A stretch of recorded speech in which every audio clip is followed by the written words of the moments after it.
What's up, guys? Welcome back to It's the Roundtable Podcast. I am your host, I'm Brian Bonnie. Ayos ba tayo dyan? This podcast is your perfect partner balancing work and life one episode at a time. Join me as we navigate adulting.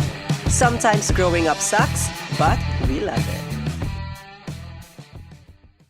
Hey, to another episode of It's Roundtable Podcast. Hi, everyone. I'm your host. I'm Brian Bonnie. And before we start, I recommend everyone to please click follow and click subscribe on your Spotify and Apple Podcast app para naman sa mga susunod na episodes natin ay magkabanding-bandingan tayo. So mga ka-tables, this is a very exciting and not a usual type episode of podcast. So now, let me introduce the owner of Sunset Brew, the one and only Miss Katrina Dairit. Hi, Bonnie. Hi, everyone. Hi, Katables. Thank you so much for inviting us here. Thank you. No, Miss Kat. Kat. Okay, sorry. Alam ko, tinanong ko na kanina. Iba kasi yung feeling na meron kang guest tapos may-ari ng Sunset Brew na kung nakikita nyo po sa background namin mga YouTube viewers, sinet up talaga namin yan dyan.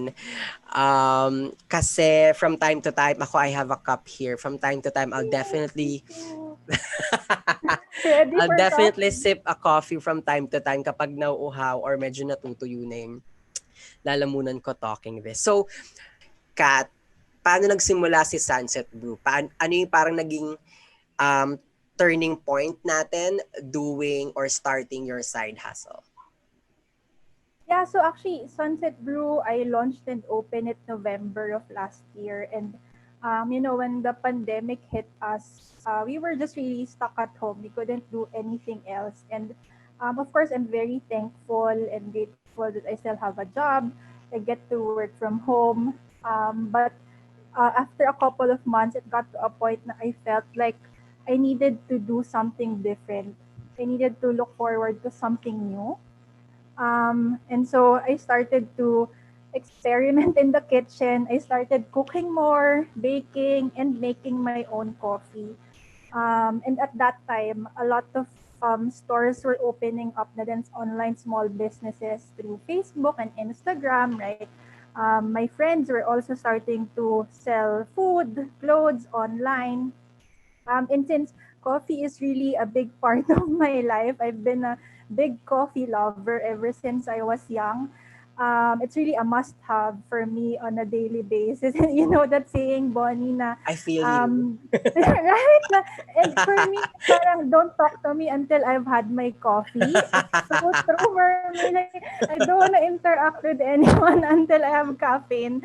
So coffee, I really love coffee. So when I felt like I needed to do something new, and because coffee is really close to my heart, I thought, why not? Why not start selling coffee? Give it a try. And I know that I love it naman and I enjoy making coffee. So that's when I started conceptualizing how I can open up my own small business. And that's how Sunset Brew came to life. Awesome. Kat, I actually tumatak sa isip ko yung word na parang you like coffee so much. That's why on your parang processing stage, on decisioning kung ano yung gagawin mong side hustle or business, you came to the point na coffee nga because kumbaga favorite thing mo siya na ginagawa everyday. So, is it safe to ask you na kapag pipili ka ng side hustle, is it supposed to be or should be a passion of yours? Definitely. Because when you're starting a business, no matter how small it is, you're gonna spend a lot of time on it. You're gonna spend a lot of time researching, and checking for how to do things, how you can do things better. So it has to be really something that you love, something that you're passionate about. Because if not, you wouldn't have that drive to improve things and to really understand what you need to know before starting your business. So yes, you really have to be passionate no matter what it is. So, I have here a question from one of our listeners. Ang tanong nila is, anong nga ba ang pros and cons kapag nagagawa tayo ng side hustles? Well, I can say that I'm also an expert na in terms of having a side hustle because this is also my first time. So, at first, nangapa talaga ako on what I need to do. Pros and cons, of course, like what we talked about earlier, it has to be something that you really love and enjoy doing because it will require a lot of time. It's not something na bigla na lang magiging available for you to offer to your consumer, right, or to your customer. So, kailangan you have what your priorities are Yeah. on a daily basis para you can really allot specific time for your side hustle. So now, Kat, what's your greatest challenge or maybe challenges starting Sunset Brew? Well, I think the first one really is the balancing my full-time job in Sunset Brew. And in terms of, well, business specifically, I think the very first challenge that we encountered is in terms of inventory because again, it's my first time opening up my own business. Yeah. So at the start, I think I kind of underestimated yung supplies that I would need. I thought noon, maybe 100 bottles would be enough na for more than a month. Enough na yun. Then, oh my gosh, in just 1 week, we sold 100 bottles. So parang, of course, Wow. it's amazing and overwhelming na parang, okay, hindi ako ready. I didn't know na madaming orders agad. So, now, I make sure na on a weekly basis, I do inventory of everything to make sure na kung ano man yung kailangan orderin, order na siya and we'll have enough supply for the order. So, that's one. That's one thing aside from balancing it with my work and Sunset Brew. So now, Kat, my next question will be, what's your greatest lesson doing this business? I think number one greatest lesson for me is that um, you don't have to have everything figured out before starting your own business, right? Because um, you won't be able to really predict everything that's gonna happen to your business na masabi mong you're prepared for it because different challenges will come as you start selling your products. So, sa akin, that has been a challenge and a lesson because personality ko na medyo controlling ako. I like to know what will happen next. I need to have a backup plan for everything. So, actually, I could have started Sunset Brew as early as August, September last year. But it took me how many months because I wanted na perfect na lahat before I start selling coffee. But that will never be the case. I'll never be completely ready. And yun nga, as you go along, yung mga feedback of your customers, you take that into consideration and you evolve your products. So madami talagang changes that will happen. So yun, you don't have to have everything figured out. I agree. I totally agree. Kat, lagi kong sinasabi sa mga previous episodes ko na everything is a risk in life. 'Di ba? Kahit mapa-relationship, mapa-business, mapa-career, mapa-friendship, mapa-whatsoever, everything is a risk in life. So, kung ano man yung gusto mong gawin ngayon, do it. I mean, we can Just do always it. never tell kung ano man yung mangyayari sa future unless we make it or unless we start doing it. Right? So ito, kagaya ng Sunset Brew, hindi naman natin malalaman na 1 week pa lang or first few weeks sold out agad yung 100 drinks or 100 coffee kung hindi natin sinimulan. Right? So Yes. to our listeners and to our viewers out there, kung natatakot kayong mag-start ng side hustle or mag-start ng sariling business nyo, it's fine. Okay, okay lang nakabahan or matakot, pero we really have to make it to the point na kahit hindi tayo ready, kahit takot tayo, we have to start doing it.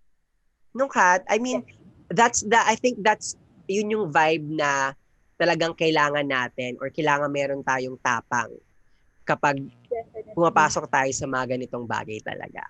Yeah, and Bonnie, you inviting us, Sunset Brew, to guest on your show.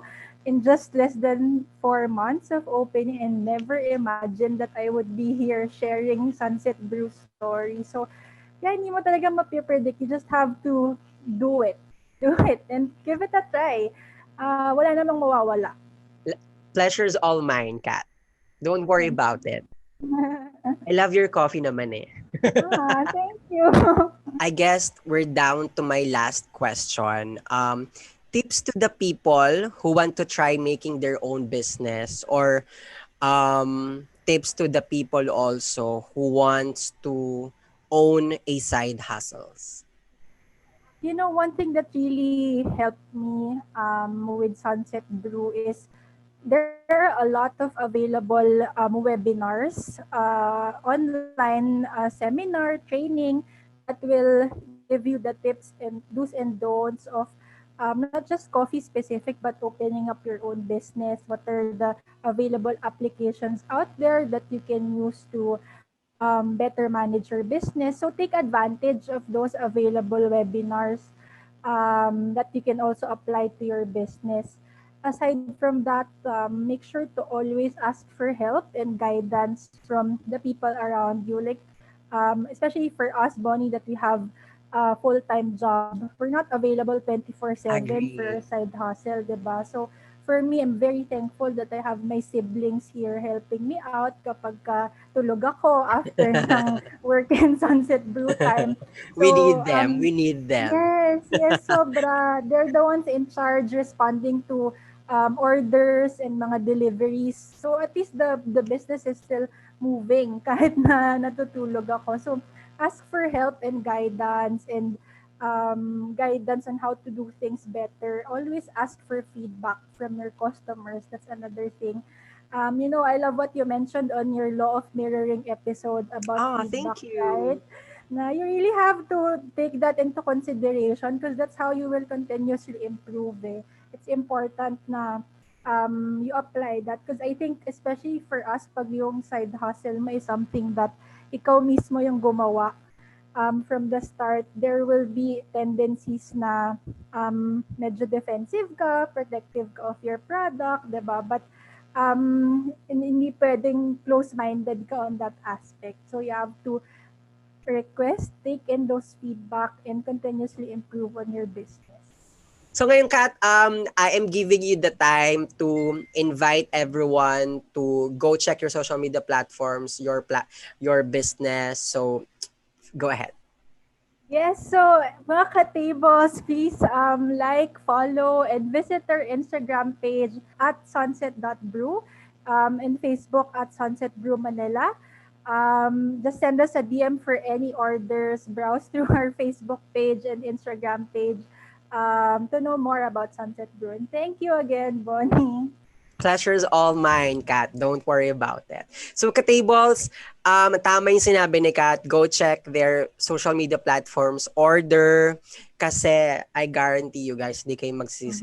And there, Katables, thank you so much for listening. And just to conclude this episode, nagbanggit kami kanina ni Kat ng pros and cons, some challenges, and how we overcome it. Pero at the end of the day, Katables, it's still your decision to decide kung ipupush nyo ba yung side hustle nyo, kung ipupush nyo na ba yung startup business nyo. Pero as long na you have the courage and you have the passion to do it, isa lang masasabi namin ni Kat, together with Sunset Brew, na just do it. So there, Katables, that's it, Pansit. Thank you so much for listening. Bye!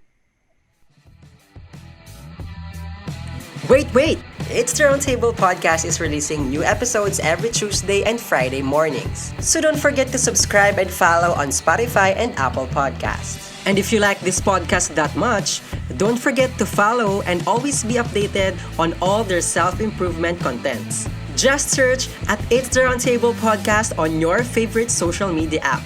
Don't forget to join the conversation by using the hashtag I am part of the table. Not to mention, we also have a YouTube channel where you can see and admire the face behind this podcast. That's it, Pansit. Ayos ba tayo dyan? Yes, sir, mga kaibigan!